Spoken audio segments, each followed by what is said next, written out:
Have here. a lovely day. Thank you. Awesome. I appreciate that. Thank you.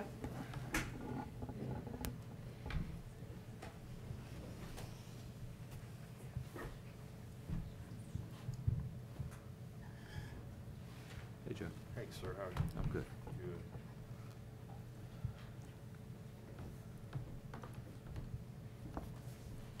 Very nice.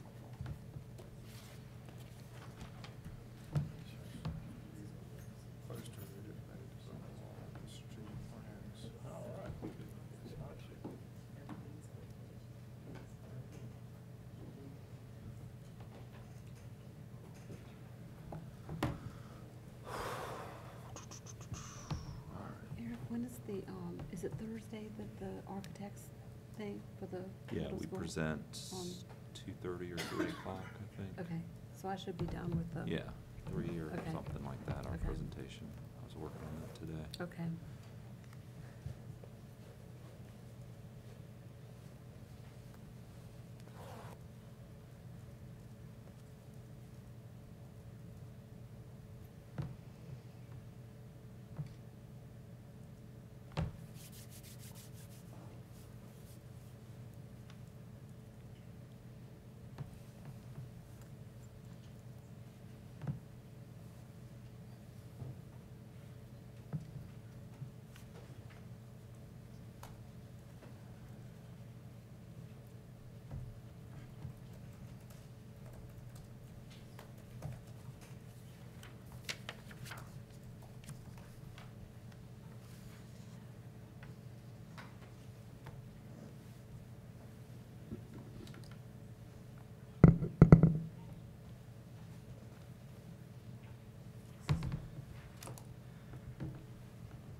Has password changed here?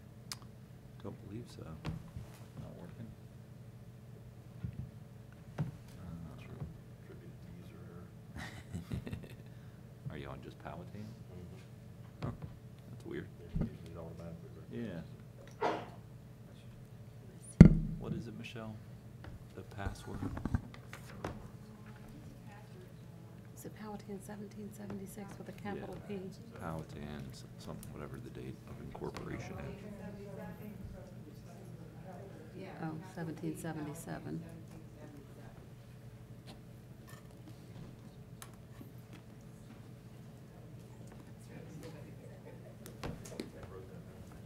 It's not like it's super. I seriously don't know why it's not laid right, pasted right on the table.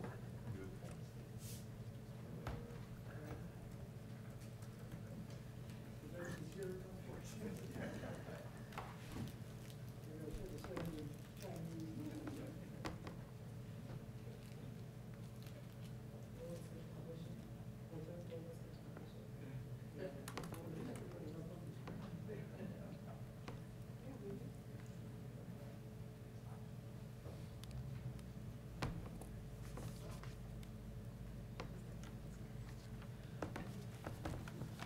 Let's get it started. I'll catch you in a minute. Okay.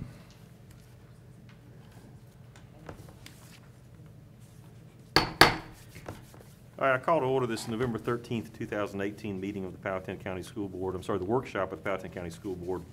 All of the members are present this evening, along with our student liaison and Dr. Jones. And we have the draft agenda in front of us for the workshop this evening. Are there any members have any changes necessary to the draft agenda printed? Hearing no changes, is there a motion to approve the draft agenda? So moved? Have a motion, is there a second? Second? All right, we have a motion and a second by Mr. Kunkel. All in favor of approving the, I'm sorry, Mr. Cole, all in favor of approving the draft agenda, please respond with aye. Aye. Any opposed? Motion carries 5-0. Takes us to our first public comment period, or the public comment period for our workshop this evening. There's a time limit of 3 minutes per individual and 5 minutes per group with a 30-minute total time limit. Public comment period is open. We would ask that anyone wishing to address the board, please address the board as a whole and identify yourself by name. Please provide us with your address. Public comment period is open.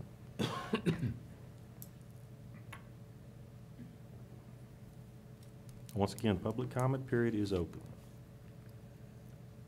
All right, seeing no movement, I'll bring public comment period to a close. Dr. Jones, I believe you have 3 presentations for us this evening. I do. Thank you, Mr. Chairman. The first one is the 2018-2019 salary scale comparison report, our salary study that we do annually or have done annually for the last several years. Mr. Johns is here to go through the presentation with you and answer any questions that you may have. Mr. John? Yes, sir. Good evening. Good evening.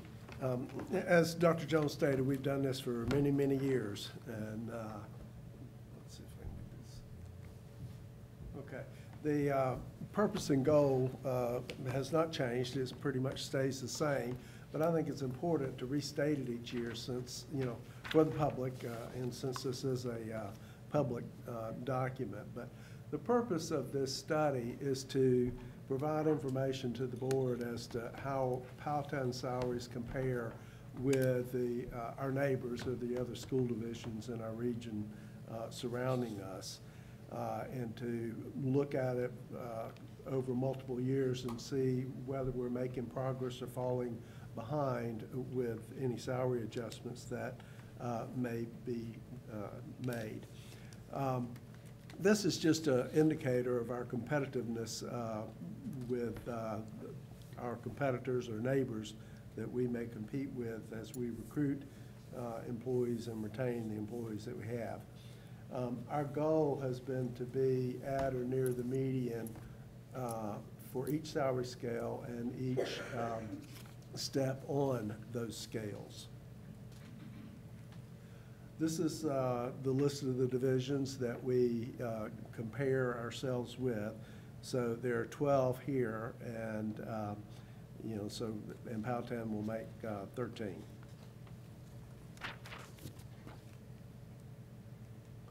Our process, we first start by getting updated salary information from all of these school divisions.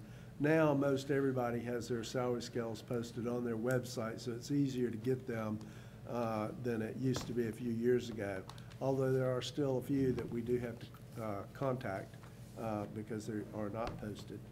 But once we get these scales, the first step in our process is to convert all of them but the teacher scale to an hourly rate so that we are comparing apples to apples, because some people have different contract lengths, different hours of the day and things like that, and the hourly rate gives us a fair comparison. And then we will do multi-year comparisons, as I stated, as well as to show on each scale what the best ranking that we had for any step, the worst ranking we have for any step, as well as the average for that particular scale. There are some variables as we look at these and try and do the comparisons each year. The first one is the experience versus steps or bands on a scale. Some pay scales do have some steps that are still the same. Most divisions have been trying to adjust that, but some of them still do have some that are the same. Some of them on their pay scales just use a minimum and a maximum range and don't really have steps. Contract days and hours worked, we're able to adjust for that by converting to hourly rates. And then another variable is steps on a scale. Some divisions have more steps on a scale than others, but what we've done is use 35 steps on the teacher scale because everybody has that, and most all the other scales we go to 30 so that we are doing a fair comparison. Some divisions will place their employees on the scale based upon years of experience, so the step equals years of experience. Some divisions will not place their employees above a certain step no matter how much experience they have. So that's another variable that we run into when you are looking at the scale and considering actual pay. There's different job titles. The scales that we compared this year, the job titles are fairly consistent, but the ones that we didn't compare, they do have different job titles. Some titles, for example, assistant superintendent in one division may only have one area of responsibility, and another it may have multiple areas. Same thing with directors and things like that. So those, that's a variable that it's hard to compare. And then also educational stipends. Some divisions have the educational stipend included in the scale, and others do not. And so that makes a difference as well. This is a list of the divisions that we ranked in this update for the board on the left, the column on the left. The column on the right are salary scales that we have not ranked. We are in the process of doing that, and so for the board's information, if as we progress through our budget process this year, and it appears that there might be funding to make a salary adjustment, specifically if there is any ability to do a targeted adjustment, we will finish all these rankings and present that in one of the budget updates so that we can, if a target adjustment is approved, process that correctly based upon what the board has approved. So we're working on that, but just, did not have any of that for this presentation. This is a list of the rankings where we are today. And if you look at that top line on the teachers, you can see for this current year, our average ranking for the teacher scale is 7. The goal for the teachers is to be at 6. We were there in 16 and 17. In 17, 18, we dropped down to the 8th ranking. We're moved back to 7, so that's good. But I'd really hoped that we would make it back to 6 where we were 2 years ago. This really just illustrates that this is a moving target because other school divisions, even though we targeted the teacher scale, other school divisions made adjustments to their teacher scale as well. So we did not get back to where I'd hoped that we would get to. You can see as you go down this list, there are groups that are at the 9th ranking instead of the 6th. There's some at the 7th. Our drivers, down the last one next to the bottom, we did make progress with our drivers in that we moved from 9th to 7th, but I'd hoped we would, get that 6th with the drivers as well. But we are at 7th, so.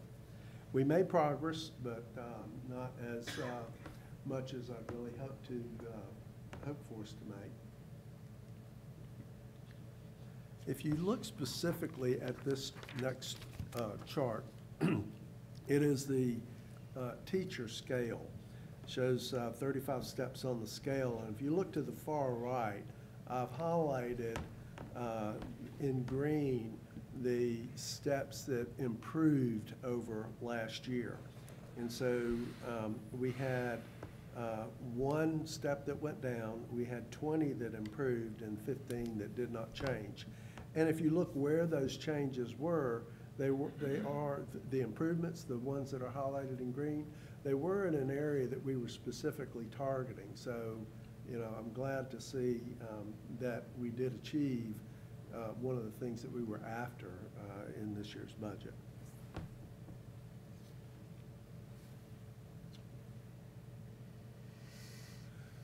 These next slides, and I won't go over all of them, but I will go over the teacher one. What this does is it shows you in a 5-year period what we've done towards the salary adjustments for the teachers. So you can see the percentage adjustments that we made, or whether we targeted, whether we did or did not make an adjustment. And you can see how many steps on the scale decreased in rank, those that increased, or no change. And so you can look at any of these salary scales and see what's happened with them.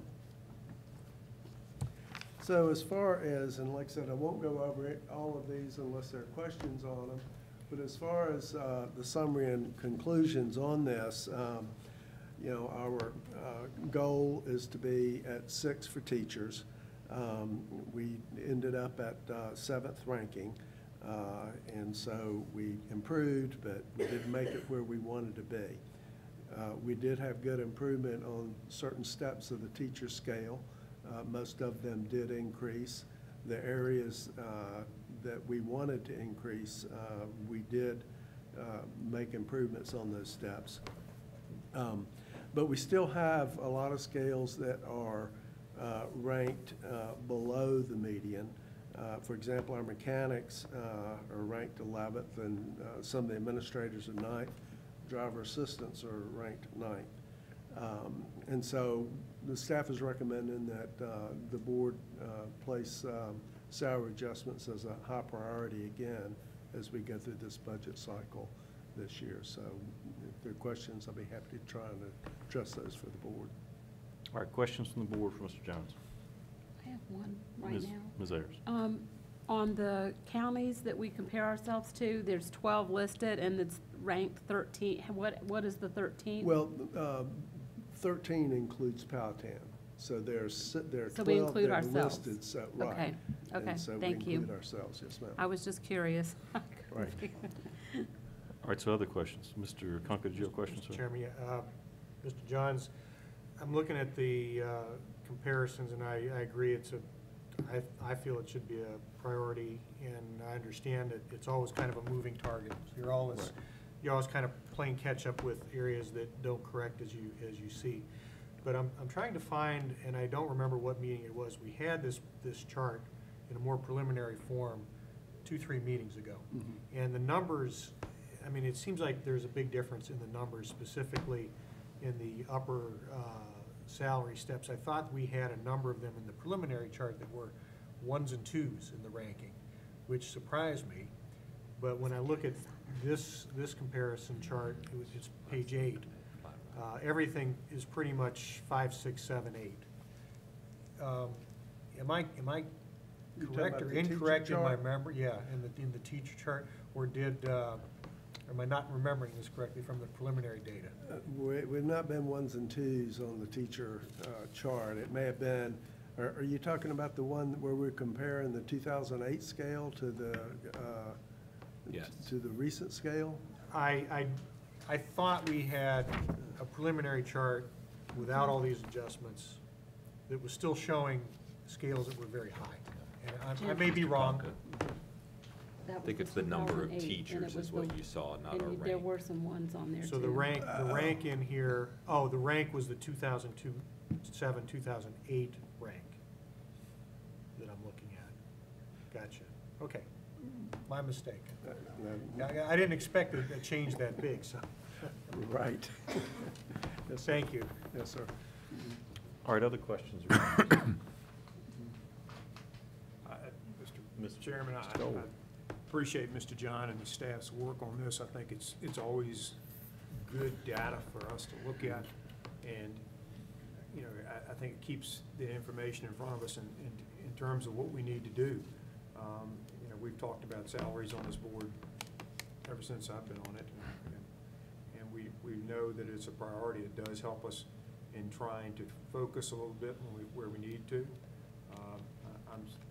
I'm still obviously concerned about some areas where we still got a lot of, even with the salary increase last year, we had a lot of steps within that salary band go down, you know, decrease in rank in areas. So this is information that certainly I will use, and I know that the staff will use as they come forward with recommendations as we move forward the budget process. All right, thank you. Any other questions or comments? Mr. Johns, can you tell me just a little bit more about how these our 12 peers were selected in terms of why these were identified as maybe the best comparators for us on an annual basis? This is excellent data. I just want to understand better how some of them seem obvious to me, the Amelia, the Goochland, the Cumberland, Chesterfield, that they're our immediate neighbors. How did some of the other ones, were they identified? Well, we used the Region 1 school systems, but the Region 1 divisions that were east of Richmond, we backed out of here. So these are the ones that are closest to us. And it's the same ones that we've used forever. Because, I can go back and, I've looked at studies from 2008, 2009, and those were the systems that we were comparing with. So for consistency, I've always continued using this group. I think another factor, Mr. Chairman, is the size of the school division. So ones that are a little further west of us, like Fluvanna, Prince Edward, are school divisions that are similar size and may provide some better comparison in terms of matching up staff that are in there for comparison's sake. So that's why I think you see Fluvanna and Prince Edward on there. The rest of them are either Region 1 or are direct neighbors or nearby neighbors. Okay. I think I was thinking in terms of how we compare against Richmond City, for example, Henrico, some of those that are further, much larger than we are, and certainly east of us. Just curious how they came to be part of the list, to better understand that. Is part of that the fact that they are a competitor for us in terms of our workforce? Yes. That we lose teachers to go to those school districts, perhaps not frequently, but we have in the past lost them. Therefore, they're a good comparator. Yes, sir. And we sometimes gain employees from those larger districts as well. Right. I think that would be the more pertinent point, is that we attract teachers from those school divisions to come to Powhatan, and I think having them as a comparison helps to make sure that we're competitive. And we've got some school divisions that are much smaller than us, and we felt like it was important to also compare on the other side of that some that are Okay. larger than us, just to have a balance. Okay. All right. Thank you very much. I appreciate it. Other questions or comments? All right. Thank you, sir. Yes, sir. Thank you, Mr. Johns. Mr. Chairman, the next presentation is College and Career Readiness Report. This is an annual report the board receives. You'll notice that it's a little different this year because it's kind of told through the lens of our new strategic plan. Dr. Alejandro and Dr. Tibbs have worked on this presentation and pulling the data to show how our students did last year. And then we've kind of, again, framed it with some our key performance indicators to kind of show how we're going to be measuring this moving forward, and also identifying the ones that we still need to collect data on as a baseline. Dr. Alejandro? Thank you. As Dr. Jones stated, this is our annual report of college and career readiness, and I thought as we introduced the presentation tonight that it was important for us to use our new vision statement, as I think that really speaks to the fact that we are preparing our students to thrive in a global society through their college and career readiness. In speaking to the strategic plan, there are two goals that really address college and career readiness. While certainly that is woven throughout everything within the strategic plan, Goal 1 specifically talks about academic readiness and some of those potential college pathways, and Goal 3 speaks to community engagement, which addresses some of our CTE students' needs. What I did was we pulled the key performance indicators that had been identified for those goals that were directly related to college and career readiness. So on this third slide, you'll see that there are 6 items that have check marks next to those. Those are the actual indicators that we'll look at this evening. And then the other 4 indicators are things for which we are creating baseline data so that we can use it moving forward. As we discussed when we went through the strategic plan, we will be providing a report card of sorts for you on these key performance indicators, and those are new items that we will need to get our baseline data for. So starting with the first indicator, graduation rates. There are two different ways that graduation rates are generally categorized at the state level. The first one is the Graduation Completion Index, and this is the one that takes each of the students and assigns them a number based on what kind of result they got at the end of their career with us here in Powhatan County. So if a student earns a diploma, they get a credit of 100 points. If they get a certificate of completion, it's 25 points. Students who earn a GED get 75 points, and students who are still enrolled with us, we do have students who are still enrolled past the 4-year date, get 70 points. So the new benchmark with the new profile of a graduate does set that at 88%, and our graduation completion index is 96.2. I don't know if you could see that when you looked at the slide, but it's 96.2%. And that is up 1.7 points from last year, and over the past 5 years, we've gone up 3.4 points. So nice to see that continue to rise, and I think that's a focus that we've had at all levels at making sure that our students are ready for full graduation requirements.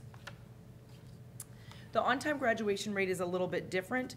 That is the state report that just looks at the diplomas that are issued at the state level. So, and there has been a bit of a shift in the types of diplomas that have been offered. So the advanced, the standard, and now there is the special diploma as well as the general achievement diploma. It does not include any students who are GED students or students who are not enrolled, and our on-time graduation rate is at 93.6%. And to break down those diploma types then, we looked at each of the diplomas. Advanced Studies diploma, we had 192 students earn that, 125 students with the standard. Fewer than 10 students received an Applied Studies diploma or were dropouts, and 13 students earned a GED. Along with that, or aside from that, our dropout rate between 17 and 18, in 2017, the dropout rate was 3.52%. In 2018, it was 1.74% for a decrease of 50% over the course of the year. And over 5 years, we've had a 75% decrease in our dropout rate, going from 4.21% back in 2014 to just that 1.74 this year. So really have made great strides to make sure students have had a completion process after they go through Powhatan High School for their 4+ years. I'm going to turn it over to Dr. Tibbs for CTE credentials. Good evening. In the area of CTE, every year we try to increase our offerings and increase what we are able to provide to students. This first slide under CTE will highlight for you the CTE credentials that we offered last year. This is the first time that the board has seen this list in its entirety. We've spoke about them over the past couple of years, but I wanted to provide you with the list as it pertained to last year's student group. This year, we will be looking to increase our offerings in our CTE credential area. Two of the areas in here, two of the credentials in here are state credentials, and that includes a certified nursing assistant as well as a cosmetology and nail technology license. The rest of them are credentials that do fit the graduation requirement, and oftentimes many of our students leave us with multiple credentials, not just one in one specific area. This chart outlines for the past 3 years how we have increased our offerings in terms of our class offerings and sections, and in terms of our enrollment numbers. Also, the top 3 or top 4 items that you see will highlight our numbers in terms of the state licensures. 2015, we offered or had 10 students receive a state licensure. In 2017-18, we had 12 students. Industry certifications, we increased. Every year we've increased, but last year we saw a significant increase from 391 to 479 students receiving industry certification. Workplace readiness, this is the minimum bare bones credential or certification that we can offer to our CTE students. Most of our students are receiving WISE certification, financial literacy certification, and certifications in other areas, and do not need to take the workplace readiness assessment. Workplace readiness competencies, there are 12 of them. They are embedded in every CTE course that we teach. There are 21 of those competencies. So every student receives the workplace readiness competencies through their coursework. It's just embedded, and we don't do an individual specific test for that because the students are taking the credential in that specific program area. The two items that I did add this year to the chart that I felt needed to be added were the total number of sections. You could see we had 140 in 2015-16 and had a dip in 16-17, but we increased that again. Last year, we have 146 sections. And then the total enrollment, again, rising from year to year. So we are seeing the CTE programs grow and those areas increase. Program highlights for this upcoming year at Powhatan Middle School. One of the things we wanted to do, and we talked about this as we designed that building, as well as we were constructing it and merged together and so forth, we talked about a revamp of our technology education program. So at the middle school this year, we have Project Lead the Way in technology education. Project Lead the Way is a STEM-based curriculum, a very hands-on focused curriculum for students. And this is new to the students this year, as well as we have a new staff member that joined us this year from the science department. Powhatan High School also reorganizing technology education and bringing in engineering. Engineering program there, he's got 3 sections of engineering this year. A very hands-on program, and Mr. Benway's doing a fantastic job with that. This year we did add fire science. We have 1 section of fire science at the high school. Those students are enjoying that program. When they finish this year, they will be certified in Firefighter 1. And we did have an increase in enrollment in agriculture science in the fabrication area. We saw an increase in fabrication and metals, so we were able to offer additional sections in welding this year, as well as in fabrication. And then division-wide, collaborating with the Powhatan County Economic Development Office, bringing CTE and the community together. Roxanne Salerno is our new economic individual with the county, and she has expressed an interest based upon her conversations with business and industry partners within the community to become involved with us and to be a liaison and partner us with business and industry that we have here in our community.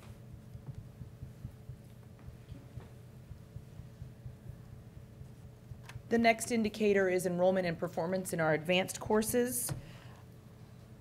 We have this each year in our course offering guide, but I'm always so impressed by the number of options that we provide our students that I included it in the presentation this year. So on the left-hand column, you'll see the advanced placement courses that we offer.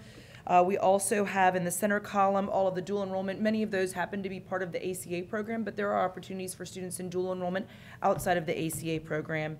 And then, of course, our career and technical programs. The one I did not include in the career and technical is the fire science that is new this year, but Dr. Tibbs mentioned that. But again, really just some nice opportunities for our students to have a single high school within a division that has this many opportunities for students to advance is really a tremendous opportunity for our kids.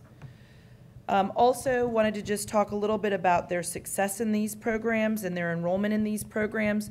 The AP courses, even though we did open up the ACA program, which we thought would change some of our AP enrollment over time, we actually have maintained enrollment, and that's due to some of the new offerings that we've had. So we added a computer science 2 class. We added a human geography class for non-ACA students. So we've added some AP courses, some science courses that have been of interest to non-ACA students. So the students that were getting taken away from AP courses with dual enrollment have balanced out with some of the different course offerings that we've had. With the AP tests, we had 311 students take those tests, which is about 22%. Again, stayed pretty steady with what we had over the course of the last 3 years. And in the third row are the number of students in dual enrollment courses, and that's a percentage of the total. It's 4% of our total population. So that's where we are with dual enrollment. Again, as I mentioned, we had 311 students take 539 AP exams. The nice statistics in this one is that for the students, we had more than 2/3 of our students earn a 3 or higher, and almost 2/3 of our teachers were able to get students to that 3 or higher goal on those tests. So success from both the student side and from the teacher side. And then also wanted to mention the non-traditional programs that we have for our students. We have 3 regional programs that our students are involved in. We have Code RVA, Maggie Walker Governor's School and Appomattox Regional Governor's School. We have anywhere from 4 to 8 students at each grade level attending those programs, anywhere from 2 to 4 students per grade level at each of those as well. And then, or at each of the programs rather. And then at the ACA, you'll see that our enrollment has fluctuated a touch between 24 and 28, just depending on the cohort coming in. Also wanted to talk a little bit about what our students do after high school. So each year, Dr. Massa announces this at graduation, so this is not a new statistic for many of you, but you'll see that almost 40% of our students go on to 2-year college, and then 42% of our students pursue a 4-year degree. So that is 80% of our students who are moving on to post-secondary education. 16% of our students go into the workforce, and 4% go into the military. Standardized test performance. You've seen these charts in the past as well, but this one's a little different because 2 years ago the SAT did change. So we are now no longer comparing longitudinal data from the 90s as we had in the past. So this is much more recent data, just from 17 and 18. And you can see that we are tracking right at or above Virginia and US results in both SAT math and the evidence-based reading and writing for our students, both in 17 and 18. And then reached out to a graduate who just had a little bit of information that she wanted to share about how Powhatan County prepares her for what she's doing now. She's an attendee at James Madison University. Hannah Bradshaw graduated in the class of 16, and she says, Powhatan allowed me to be a part of challenging courses as well as be active in the Powhatan community. It was a very positive environment where I learned practical skills to be successful inside and outside of the classroom. I learned how to take initiative, manage time, and use the resources available to me. Because of these tools, I have been able to prioritize academics while also giving back to and serving my university as an active student around campus. And Hannah is applying to the education program now at JMU with hopes of being a math teacher, and I told her she can come back anytime. All right, questions or comments from the board?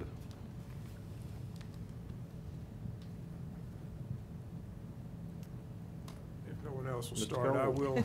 All right. I've got a couple questions and a couple comments. All right, floor is yours.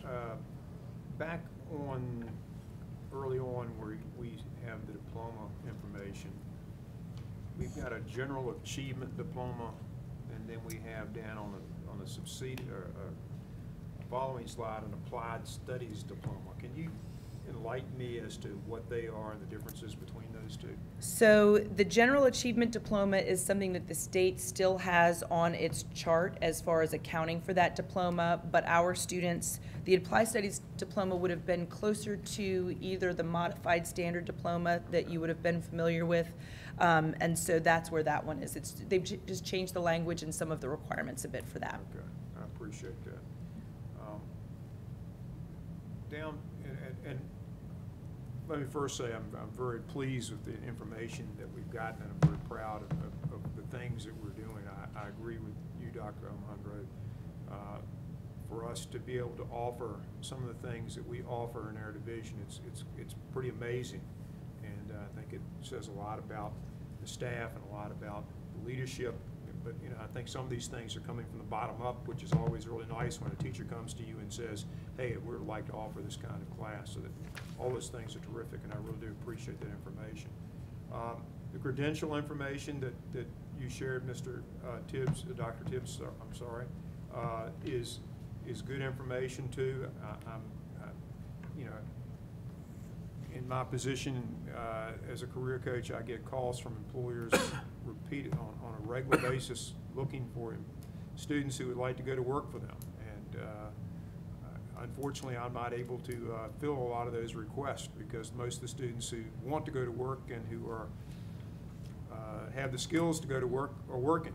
So they end up pirating people from each other, I think is what's going on. So I think there is a need still for us to work with and somehow to attract students to that workplace readiness, and I'm using that in a global term, not a specific definition of that.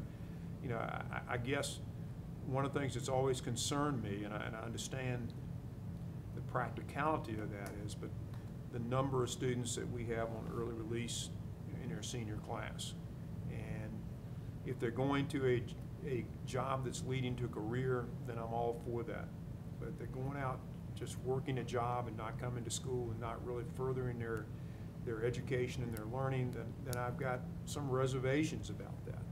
You know, I know what the flip side of that is. If you hold a student in school and you put them in a class they don't want to be in, that's another challenge. So I think we have a challenge to try to figure out how we can recapture some of those students into programs that might interest them and might at the same time help address the workplace needs in the Richmond area. You know, I guess what I'm asking for is just to continue to look at that and to continue to look at, you know, creative ways to do that. The one piece of data that I did not see on your chart, Mr. Tibbs, is apprenticeships, and I know we have a hard time sometimes tracking that, but it's an area, once again, where I'd like to see us spend a little energy and see if there's something we can do to help steer students more into apprenticeships, because quite frankly, you know, if I had a child right now, I might steer them toward an apprenticeship, because basically they get a really quality education, they get a credential, they earn while they're learning, and when they finish learning, they have no debt. It's not something I can say about everybody we sent to a four-year school. So once again, lots of information. I'm sorry I'm kind of rambling here, but I really do think there are students out there that we are not adequately addressing their needs, and I'm not sure that anybody in the state is at this point, but nonetheless, I feel like that's an area where we could help our students and help our community. All right, thank you, Mr. Cole. All right, so I'll make a comment about slide number 10. So I have the pleasure to serve as the board's representative on the CTE Advisory Committee, and I will tell you that I'm heartened by the information that's there, particularly if I read this correctly, that there's 2,480 participants, 2017, 2018, at the middle school and the high school in the CTE programs. And I think that that's absolutely wonderful, with 146 sections. I will tell you that with the CTE Advisory Committee, you know, that committee has representation from businesses in Powhatan, businesses in surrounding counties, and the feedback that we receive, the board, that committee receives, is tremendous. I mean, these employers are looking for people with the skill sets like our students, that our students have. They're very complimentary of the programs that are being offered, and frankly, I think that they would be ready to offer employment to everyone we could produce at times, is the impression that I get. And I want to take a minute to commend that committee and also the work that our CTE programs do within our schools. That's a large number, 2,480 out of our student population. And when you look at the number of credentials earned, you look at the industry certifications, 479 industry certifications in 2017, 2018, that's very impressive. And one of the things that I hear, you know, the CTE Advisory Committee under Dr. Tibbs' leadership and the other staff that are there, Mr. Ring's staff and others, you know, they work to obtain scholarship opportunities for these students. And when the students come in and they move through a process where they competitively earn these scholarships, they talk about what the CTE programs have meant to them, what the opportunities are that they've created for them. These young men and women talk about the fact that they have jobs, ready jobs out of high school. They have ways to support themselves while they continue their education, while they go to trade school, the day that they graduate. And it's really quite an accolade for the school system that we're able to put them in that posture. So that's a large number, but again, I just wanted to take a minute to commend the work that's done for those programs. It's very good. So, Dr. Jones, I thought I would share that with you and the staff. So, Thank you for doing that. sorry to take a moment of your presentation time, but I thought I would. So, other questions or comments? Mr. Chairman, if I could? Yes, sir. I would also like to commend the entire instructional team. I think what you see in this presentation is a trend line of going up in almost every area of performance for our students. And while a lot of this data is talking about high school students, it really starts at the elementary school level with a strong foundation and then continues on in the middle school level with increased offerings, more rigorous instruction, so that when they get to the high school, they're prepared. And I've heard Dr. Massa and several of his staff comment on numerous occasions this fall that this incoming ninth grade class is one of the best they've ever had in terms of being prepared and ready for learning, which I think is a testament to our K-8 program. So congratulations to them. I'd also like to say that you know, the numbers that stand out to me are the ones that Mr. Walters mentioned for the CTE area, but we also, a 96% graduation completion index is, I believe, the highest that we've ever had, and a dropout rate of 1.74% is the lowest that we've ever had. So if our ultimate goal is to graduate students and have as many of them possible ready for the world of work or higher education, these numbers show that we're doing it exceptionally well. So congratulations to Dr. Alejandro and Dr. Tibbs and everybody in the schools for, I think, just doing a wonderful job. All right, thank you, sir. If I could just ask one follow-up. So it is a little difficult to read the 96.2. That was very small, so I was a little unclear on that number. But if I go to this slide number 7, and I'm equally pleased to see the dropout number as low as it is. That's 1.74% was very impressive. Can you tell me the definition? What qualifies you as a dropout? Is it as simple as it sounds? It is. So it's any student at ninth grade year, when a student enters in the ninth grade, they are assigned a cohort. So students who entered the ninth grade this year are part of, excuse me, the 2022 cohort. If they finish in 2022, then they have graduated. If they stop attending for 15 consecutive days and then don't return, they're considered, before 2022, they're considered a dropout. Our staff makes every effort when we have students who drop out to reach back out. We use our attendance folks to do that. We have a variety of ways to reach back out. We also have alternative education programs that we see if we can work with them for with an ISAP program or a GED program for them. There are other programs within the high school to bridge them early on if we've got students who come in overage, because you might have someone who comes in that was designated as the class of 2022 this fall who may have been close to 16. So to try to get somebody graduated within 2 years may not be something that would be a challenge that they would be ready for or able to do. So again, we have lots of alternatives, which is what makes that index what it is, because we not only, if we can't get students across that stage, we want to make sure that we've provided them with something that is marketable for them. And oftentimes that will include something along with the GED or some of the other programs that incorporate CTE, so that they've got a certification of some sort that also would help them. So that was more of an answer than what you were asking for, but That was I'm exactly very what I was proud of asking what for, yeah. they do to make sure that we send students out into the work world or the academic world prepared as we can. We also, if I can mention, we just entered into an MOU with an organization called Challenge U, and they take a look at any of our students who are dropouts that are not of the age 21 yet, and they reach out to those dropouts and offer them the opportunity to earn a high school diploma, and they will go through the process with them to earn that high school diploma. They provide them with a mobile device so that they can do some online learning. It's completely separate from what we do. All we do is provide them the contact information, and then they reach out and provide the support services and wraparound services to get the students through. So even if it may not end up on one of these charts that they finished, we're doing everything that we can to make sure that our students are productive when they leave us. If I could add, Yes, that's sir. no cost to Powhatan County. Challenge U, if they are able to bring a student back in and get them across the finish line, then they receive funding from the state. So all of their funding is money that would have been coming from the state if they were enrolled with us. So we saw it as a win-win for us. Yeah. And I think it's a good example of us not just resting on our laurels, but continuing to make sure that every student has the opportunity to get across the finish line. And again, that 1.74% is the lowest dropout rate in what period of time? Well, I just went back 5 years, but I can't imagine. I can 5 look- years sounds good, too. Yes. Okay, so it's the Yes. lowest dropout rate in at least 5 years. That's At very least, good. and I would venture to guess that, as Dr. Jones said, it's probably the lowest. I mean, that is a tremendously low dropout rate. Yeah, that is. Yes. Okay.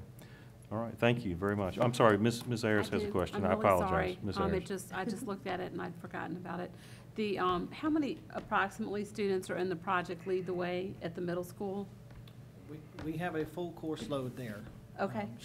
Every section she has is utilizing Project Lead the Way. She's got 5 sections. 5 sections, With okay. about 24 to 26 students. That's perfect. That's really good news. Thank you very much. All right, before Dr. Alejandro and Dr. Tibbs step away from the podium, are there any other questions? Sorry about that. No, that was my fault. I should have asked one more time.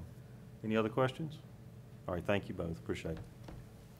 Thank you, Mr. Chairman, board members, and I think Dr. Alejandro is going to stay at the podium because she's got a quick update on the gifted plan and proposed revisions for our local gifted plan. Dr. Alejandro?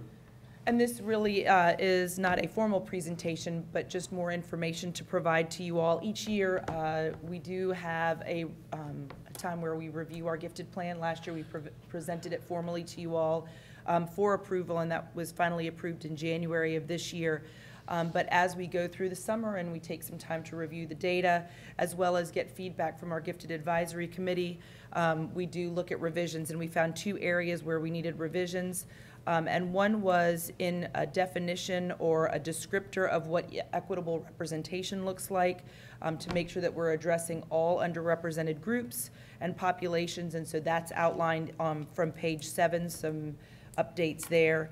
And then we also needed some clarity in notification procedures, and that was because we notify students who are recommended for eligibility based on whether they're recommended by school staff or whether they're recommended by parent, and wanted to make sure that we had the appropriate notification information in there. So those are the 2 updates for you all to review, and then we'll bring it back for formal approval next month.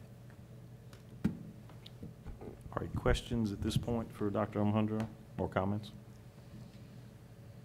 I know we'll be seeing this again, but any initial questions or comments? All right. Thank you, ma'am. Thank you. All right, thank you, Dr. Jones. So that takes us to the appointment agenda for closed session. Do I have an individual that would be willing to read the certification? Mr. Kunkel, would you mind helping us out tonight, sir? Yes, Mr. Chairman, make a motion. My computer's not catching up with me. I'm sorry, you got no notice on that, so will you take your time, Make sir? a motion that we enter into closed session pursuant to code 2.23711A1 to discuss the employment, resignation, and leave of specific employees, and pursuant to code 2.23711A2 and A4 to discuss the expulsion and school placement of specific students. Codes 2.23711A1, A2, and A4. All right, we have the recommendation in the form of a motion. Is there a second to Mr. Kunkel's motion? Second. Ms. Emel has seconded Mr. Kunkel's motion. All in favor, please respond with aye. Aye. Any opposed? Motion carries 5-0. We are in closed session. Thank you very much. Yes. So we don't put legal matter on there, we check with Stacy. Legal matters related to land purchases. Okay. Or large contracts. Okay. But anything that would be legal. Awesome, thank you. related to students or personnel, we can still discuss.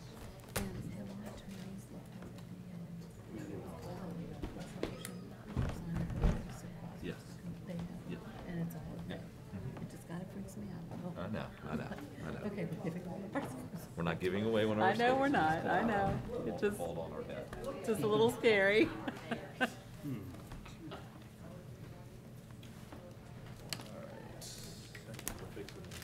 Yeah, absolutely. Thanks for bringing it up.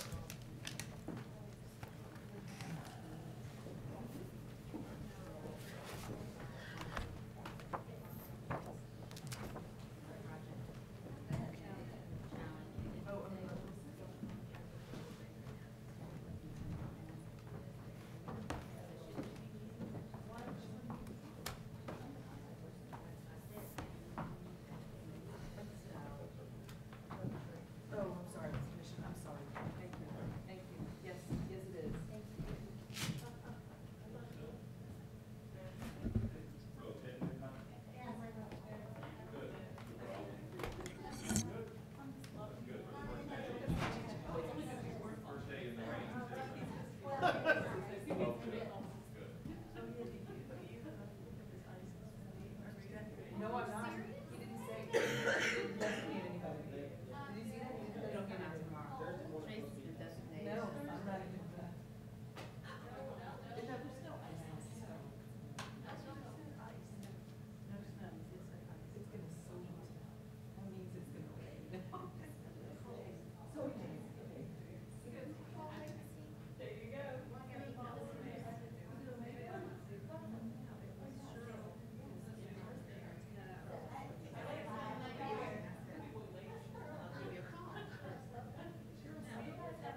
Oh, so she's